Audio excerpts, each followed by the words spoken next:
Imagine you are running a business that required a gang of capital to start up. You had to lay the pipe, run the lines, and build and situate the infrastructure to run your goods from A to B. And then you have this technology that uses the lines you built and installed and cuts you out of the equation to make their money. What would you do?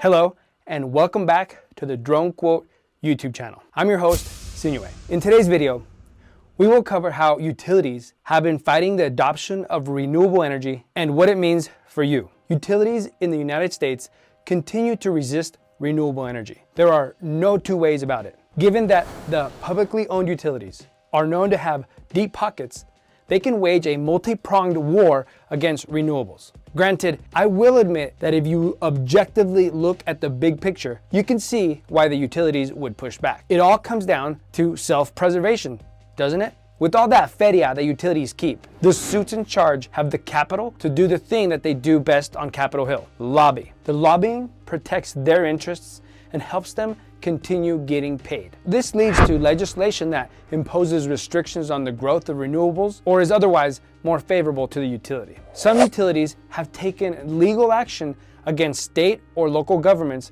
to block or delay the implementation of renewable energy policies. They argue that such policies infringe on their rights or violate existing laws, making it harder for renewables to gain traction. I wonder what kind of influence may have been exerted during the decision-making process relevant to these existing laws. The third strategy involves pushing for changes in net metering policies. Net metering allows consumers with solar panels or other renewable energy systems to sell excess electricity back to the grid. By reducing the compensation homeowners receive for this excess energy, utilities make it less financially attractive for consumers to invest in renewable systems. This just happened in California with Net Metering 3 in 2023. Duke Energy in North Carolina also just followed suit with pending crappy net metering changes. Some utilities have proposed or implemented fixed fees and demand charges for customers with renewable energy systems. These fees can significantly increase the cost of owning solar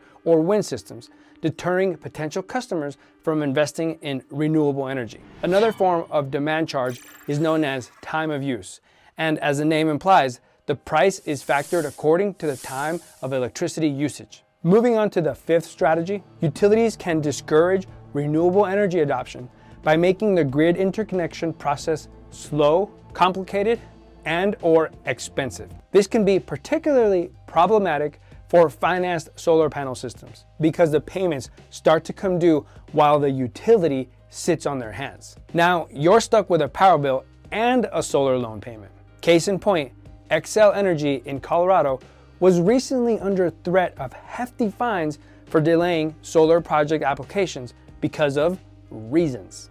Finally, disinformation campaigns have created doubt about the reliability and benefits of renewable energy technologies. This can include funding studies that downplay the benefits of renewable energy, promoting misinformation through social media, or even funding opposition groups. All sorts of dirty games, but all's fair in love and war. While some utilities have resisted the transition to renewable energy, others have begun to embrace the shift towards cleaner energy sources. No doubt, there is a love-hate with utilities for their service, but between service interruptions and obscene pricing upwards of 50 cents per kilowatt hour in some utilities, more people are considering solar panels and other renewable energy means, regardless of ideologies and politics. As more people will make the jump to renewable energy sources, it only makes sense that utilities push back. I mean, what do you expect them to do? Work something out and evolve? We're dealing with humans over there.